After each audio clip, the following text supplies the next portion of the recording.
പറയുന്നത് ദീനിന്റെ ഭാഗമാണ്. ബഹുമാനപ്പെട്ട അബ്ദുല്ലാഹി ഇബ്നു മുബാറക് റളിയല്ലാഹു അൻഹു പറഞ്ഞു, ലൗലൽ ഇസ്നാദ് ലഖാല മൻ ശഅ മാ ശഅ. സനദില്ലായിരുന്നുവെങ്കിൽ ആർക്കും എന്തും പറയാം. അതാണ് ഇവിടെ നാം കണ്ടത്. വഹാബികൾക്ക് എന്തും പറയാം, കാരണം അവർക്ക് സനദില്ല, അവർക്ക് പാരമ്പര്യമില്ല, അവർക്ക് തോന്നിയത് പറയാം. അതുകൊണ്ടാണ് ഈ കൂട്ടരുടെ പേര് തന്നെ അഹ്ലുൽ അഹ്വാ എന്ന, തോന്നിയത് പറയുന്നവർ. റസൂലുള്ളാഹി സ്വല്ലല്ലാഹു അലൈഹി വസല്ലം തന്നെ ഇവരെ പരിചയപ്പെടുത്തിയില്ലേ? ഇന്നല്ലദീന ഫർറഖൂ ദീനഹും വകാനൂ ശിയഅൻ ലസ്ത മിൻഹും ഫീ ശൈഇൻ. ഖുർആൻ പറഞ്ഞു, ഓ നബിയെ, നിശ്ചയം ദീനിനെ ചിന്ന ഭിന്നമാക്കിയവർ. വകാനൂ ശിയഅൻ, അങ്ങനെ അവർ പല പാർട്ടികളായി പിരിഞ്ഞു. അവർ ആരാണ്?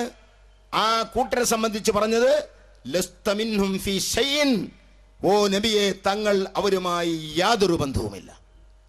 അവരുടെ ആ ആശയങ്ങളൊന്നും തങ്ങളുമായി ബന്ധപ്പെട്ടതല്ല, അതുകൊണ്ട് തങ്ങൾ അതിന് ഉത്തരവാദിയുമല്ല. റസൂലുള്ളാഹി തങ്ങൾ ഈ സൂക്തം ആയിഷ ബീവിക്ക് വിവരിച്ചു കൊടുത്തുകൊണ്ട് പറയുന്നു, യാ ആയിഷ, ഇന്നല്ലദീന ഫർറഖൂ ദീനഹും വകാനൂ ശിയഅൻ. ആരാണ് പറഞ്ഞ കൂട്ടർ?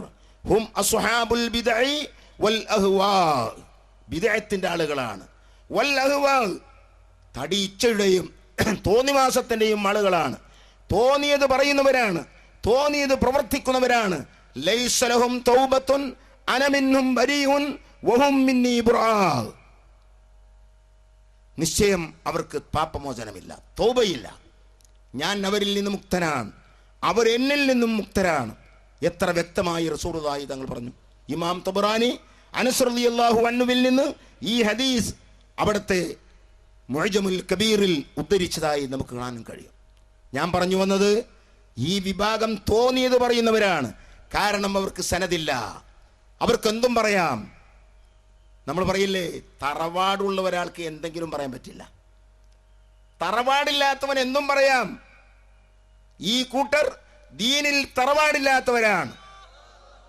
അവർക്ക് പാരമ്പര്യമില്ല, അവർക്ക് അടിത്തറയില്ല, അവർക്ക് അടിസ്ഥാനമില്ല. നിന്റെ ദീൻ നീ എവിടുന്ന് പറഞ്ഞു എന്ന് ചോദിച്ചാൽ ഖുർആനും സുന്നത്തുന്നു. ഹോ, ഖുർആനും സുന്നത്തും ഇവൻ ഇറങ്ങിയതാ. ഇവൻ പറയുന്ന കേട്ടാൽ ഖുർആനാണ് ഈ പറയുന്നത്. ഖുർആൻ എന്താടോ നിനക്ക ഇറങ്ങിയത്? നീയും ഖുർആനുള്ള ബന്ധമെന്ത്? ആരാണ് ഈ ഖുർആൻ നിന്നിലേക്ക് എത്തിച്ചു തന്നത്? ഏതെങ്കിലും പ്രസ്സുകാരെ ഏറ്റെടുത്തതാണോ ഖുർആൻ സത്യസന്ധമായി ഖിയാമത്ത് നാൾ വരെ നിലനിർത്താൻ? അല്ലെങ്കിൽ ഈ ഹദീസ് റസൂലുള്ളാഹിന്റെ സുന്നത്ത് 1400 വർഷങ്ങൾക്ക് മുമ്പ് നബി തങ്ങൾ പറഞ്ഞ ഈ സുന്നത്ത് നിനക്ക് എങ്ങനെ കിട്ടി? അതിന്റെ വഴിയെന്ത്? അതിന്റെ റൂട്ട് എന്ത്? നിനക്ക് കിട്ടണമെങ്കിൽ ഈ സത്യസന്ധരുടെ വഴിക്ക് ആ ഹദീസുകളും ഖുർആനും പോന്നെങ്കിലല്ലാതെ സത്യസന്ധമായി ദീനിന്റെ അടിത്തറയായ ഖുർആനും സുന്നത്തും ഇവിടെ കിട്ടില്ലെങ്കിൽ ആ ഖുർആനും സുന്നത്തും പറയാനുള്ള അവകാശം, അധികാരം നിനക്ക് ഇല്ല, യാതൊരു സംശയവും വേണ്ട. കാരണം ഖുർആൻ ഇവരിലേക്ക് എത്തുന്ന വഴി ഏതാ? ഉസ്താദുമാരെ വഴിയാ. ഞാൻ പറയാറുണ്ട്, എൻ്റെ നാട്ടിലെ ഞാനൊരു സമസ്തൻ്റെ പ്രവർത്തകൻ, ഒരു മൗലവി മുജാഹിദിൻ്റെ ഒരു കുളേണ്ടറാ, വേറെ ഒരാൾ ജമാഅത്ത് ഇസ്ലാമിൻ്റെ കേരള അമീറായിരുന്നു, അയാൾ മരിച്ചും പോയി. ഞങ്ങൾ മൂന്നാളും ഖുർആൻ പഠിച്ചത് ഒറ്റ ഒരാളെടുത്തുന്ന ഖുർആൻ പഠിച്ച്. ബഹുമാനപ്പെട്ട കുഞ്ഞാറ മൊല്ലാക്ക എന്ന് പറയുന്ന മൊല്ലാക്കയുടെ അയാൾ നല്ല കാര്യമായിരുന്നു. അദ്ദേഹത്തിൽ നിന്ന് പഠിച്ച ആളുകൾ വേറെയുണ്ട് ഇവിടെ. ഇതാ ഇരിക്കുന്ന ഈ മൊയ്തീൻ കുട്ടി മുസ്ലിയാരൊക്കെ ആ മൊല്ലാക്കയിൽ നിന്ന് പഠിച്ചിട്ടുണ്ട്. ഞാൻ പറയുന്നത്, ആ മൊല്ലാക്കയിൽ നിന്ന് പഠിച്ച ഖുർആൻ മുജാഹിദോ ജമാഅത്തുകാരനോ രണ്ടാമത് തിരിച്ച് വേറെ പഠിച്ചിട്ടില്ല. അപ്പോൾ എന്നോട് ചോദിച്ചാൽ എൻ്റെ ഖുർആൻ്റെ സനത് ആ മൊല്ലാക്ക തൊട്ട് അയാളെ വാപ്പ അവറാൻകുട്ടി മൊല്ല, അയാളെ വാപ്പ മൊയ്തീൻ കുട്ടി മൊല്ല, അങ്ങനെ അങ്ങോട്ട് പോയാൽ ബഹുമാനപ്പെട്ട നബി സല്ലല്ലാഹു അലൈഹി വസല്ലം വരെ മുട്ടുന്ന സനത് എനിക്ക് പറയാനുണ്ട്. ഒക്കെ മുഅ്മിനീങ്ങളാ എൻ്റെ വിശ്വാസത്തിൽ. പക്ഷേ മൗലവിമാരുടെ സനദോ മുശിരിക്കായ കുഞ്ഞാറമൊല്ലയാണ് ഖുർആൻ പഠിപ്പിച്ചത്. മുശിരിക്കായ കുഞ്ഞാറമൊല്ലയാണ് ഖുർആൻ പഠിപ്പിച്ചത്. അയാൾക്ക് പഠിപ്പിച്ചതോ അതിനേക്കാൾ മുശിരിക്കായ അയാളെ വാപ്പയായ അബ്രാംകുട്ടിമല്ല. അയാൾക്ക് പഠിപ്പിച്ചതോ അതിനേക്കാൾ ഡബിൾ മുശിരിക്കായ അയാളെ വാപ്പ മൊയ്തീൻ കുട്ടിമല്ല. ആ പരമ്പര തന്നെ മുശിരിക്കുങ്ങളതാ. കാരണം ഇവരെ ഭാഷയിൽ കുത്തുബിയത്ത് ഒരു പ്രാവശ്യം യാ ഗൗസു യാ മുഹീദ്ദീൻ അബ്ദുൽ ഖാദിർ ജീലാനി പറഞ്ഞ 4 വട്ടം കാഫിറാവും. അപ്പൊ 1000 വട്ടം വിളിക്കുമ്പോഴേക്കും 4000 വട്ടം കാഫിറാവും. എന്നാ ഈ കുഞ്ഞാറമൊല്ലൻ്റെ അവസ്ഥയെ, കുഞ്ഞാറമൊല്ലക്ക് തെളിവറല്ല ആവശ്യം, മൂപ്പര പരിപാടി എന്നും ഇത് തന്നെ പരിപാടി. അവിടെ ഒരു വീട്ടിൽ ഈ പരിപാടി വെക്കുമ്പോൾ മൊല്ലാക്കാക്ക് ഒഴിവുള്ള ദിവസം വെക്കുക എന്നാ പറയാം. അപ്പം മൊല്ലാക്കയുടെ ഒഴിവ് പ്രകാരമായി ഈ പരിപാടി നടക്കുള്ളൂ. ഞാൻ പറയുന്നത് ഇവർ രണ്ടുപേരും പഠിച്ച ഖുർആൻ അള്ളാഹുവിൻ്റെ ഖുർആനാണെങ്കിൽ ഈ മൊല്ലയിൽ ഇവർക്ക് വിശ്വാസമുണ്ടോ? അവർ പറയുന്നത് മുശ്രിക്കാണെന്നല്ലേ. അപ്പം മുശ്രിക്കീങ്ങളുടെ പരമ്പരയിലൂടെയാണ് ഇവർക്ക് ഖുർആൻ കിട്ടിയത്. നമുക്ക് കിട്ടിയതോ മുഅ്മിനീങ്ങളിൽ കൂടെ. അപ്പം നമുക്ക് ഖുർആൻ പറയാൻ അധികാരമുണ്ട്, ഇവർക്ക് ഖുർആൻ പറയാൻ എന്ത് അവകാശമാണുള്ളത്? അതുകൊണ്ട് ഞാൻ മറ്റു കാര്യങ്ങളിലേക്കൊന്നും കടക്കുന്നില്ല. ഞാൻ പറയുന്നത് അഹ്ലുസുന്നത്തി വൽ ജമാഅ എന്ന് പറഞ്ഞാൽ അതിന് പാരമ്പര്യമുണ്ട്, അടിത്തറയുണ്ട്, അടിസ്ഥാനമുണ്ട്, അഡ്രസ്സുണ്ട്.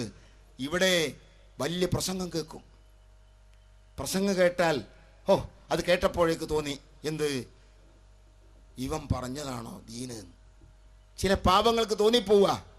അത് ഏതുപോലെന്ന് ചോദിച്ചാൽ, അങ്ങാടിയിൽ ചെന്നാൽ ഈ ചങ്ങരംകുളം അങ്ങാടിയിൽ 4 മണി കഴിഞ്ഞ് ഏറെക്കുറെ വെയിലൊക്കെ അറിയതിന് ശേഷം ആ ഫുട്പാത്തിൽ ഓരോ കച്ചവടക്കാർ പ്രത്യക്ഷപ്പെടും. ആ കച്ചവടക്കാരുടെ പ്രസംഗത്തിൽപ്പെട്ടാണ് ആളുകൾ സാധനം വാങ്ങുക. പ്രസംഗം വാതോരാതെ പ്രസംഗിക്കും. പക്ഷേ അടുത്ത ഷോപ്പിൽ ഈ സാധനമുണ്ട്. ഷോപ്പിലിരിക്കുന്ന സാധനവും ഇവിടെ വിൽക്കുന്ന സാധനവും കണ്ടാൽ സെയിം സാധനമാണെന്ന് തോന്നിപ്പോകും. പക്ഷേ ഫുട്പാത്തിൽ വിൽക്കുന്ന വസ്തു ഡൂപ്ലിയാണ്. അത് ഡൂപ്ലി ചരക്കാണെന്ന് മനസ്സിലാക്കാൻ കഴിയാത്ത പാവങ്ങൾ ആ പ്രസംഗം കേട്ട് അത് വാങ്ങിപ്പോകും. ശേഷം വീട്ടിലെത്തി വഞ്ചിക്കപ്പെട്ടിരിക്കുന്നു, ഈ ചരക്ക് വഞ്ചനച്ചരക്കാണ് എന്ന് മനസ്സിലായാൽ ഇൻഷാ അല്ലാഹ് നാളെ അവന് തിരിച്ചു കൊടുക്കണം എന്ന് വിചാരിച്ച് നാളെ ചെന്നാൽ ഇവൻ അവിടെ ഉണ്ടോ? ഇവൻ ഇന്നലെ ഉണ്ടായിട്ടില്ല, നാളെ ഉണ്ടാവില്ല, ഇന്നുണ്ടായ കച്ചവടക്കാരനാ. എന്നാൽ ഇവനൊരു ഫോൺ വിളിക്കാൻ ഫോൺ നമ്പർ ഉണ്ടോ? അതുമില്ല. പോകട്ടെ, ഇവൻ ഈ സാധനത്തെ ബില്ല് തന്നീന്നോ? അതുമില്ല. ഇവൻ ഈ സാധനത്തിനൊരു ഗ്യാരണ്ടി ഉണ്ടോ? അതുമില്ല. അതേ സ്ഥാനത്ത് അടുത്ത ഷോപ്പ് എന്ന് വാങ്ങിയാലോ ആ ഷോപ്പുകാരന് അത് നടത്താൻ ലൈസൻസ് ഉണ്ട്, അയാളെ കയ്യിൽ അതിൻ്റെ നമുക്ക് തരുന്ന ബില്ലുണ്ട്, അയാളെ കയ്യിൽ ഗ്യാരണ്ടി ഉണ്ട്, നമുക്ക് യാതൊരു ഭയവുമില്ല. ഇയാളതിനോ ഇയാളെ ഈ ചരക്കിന് പൈസയും കൊടുത്ത് വാങ്ങിപ്പോന്നു, പ്രസംഗം കേട്ട് അതിൽ വഞ്ചിതനായി സാധനം വാങ്ങി കുടുങ്ങി, ഇനി ആരോടും പറഞ്ഞിട്ട് കാര്യമില്ല, പെട്ടുപോയി. ഇതേ അവസ്ഥയാണ് മുജാഹിദിൻ്റെ ജമാഅത്ത് ഇസ്ലാമിയുടെ ഈ കവലപ്രസംഗം. അതിൽ പെട്ടുപോയ ആളുകൾ അവരിൽ നിന്ന് ഈ കള്ളച്ചരക്ക് വാങ്ങിയാൽ ഒന്ന് ആലോചിക്കേണ്ടിയിരുന്നു. എന്ത്, ഇയാളെ കയ്യിൽ ഇതിന് വല്ല അഡ്രസ്സുണ്ടോ? ഞാൻ വഞ്ചിക്കപ്പെട്ടു പോയാൽ ആരോട് ചോദിക്കണം? അതേ സ്ഥാനത്ത് ഷോപ്പിൽ നിന്ന് വാങ്ങിയിരുന്നെങ്കിൽ ആ ഷോപ്പുകാരന് അഡ്രസ് ഉണ്ടല്ലോ, അയാൾക്ക് ലൈസൻസ് ഉള്ള ആളാണല്ലോ, അയാൾ തരുന്ന വസ്തുക്കൾക്ക് ബില്ലുണ്ടല്ലോ, അയാളെ അരികിൽ ഗ്യാരണ്ടി ഉണ്ടല്ലോ. ഞാൻ പറയുന്നു, ഇതൊന്നുമില്ലാത്ത ഈ കള്ളച്ചരക്ക് പോലെയാണ് മുജാഹിദിൻ്റെയും ജമാഅത്ത് ഇസ്ലാമിയുടെയും പിഴച്ച എല്ലാ കക്ഷികളുടെയും ഈ കള്ളച്ചരക്ക്. അതുകൊണ്ടാണ് ബഹുമാനപ്പെട്ട ഇബ്നു സീരീൻ റളിയല്ലാഹു അൻഹു പറഞ്ഞു, ഇന്ന ഹാദൽ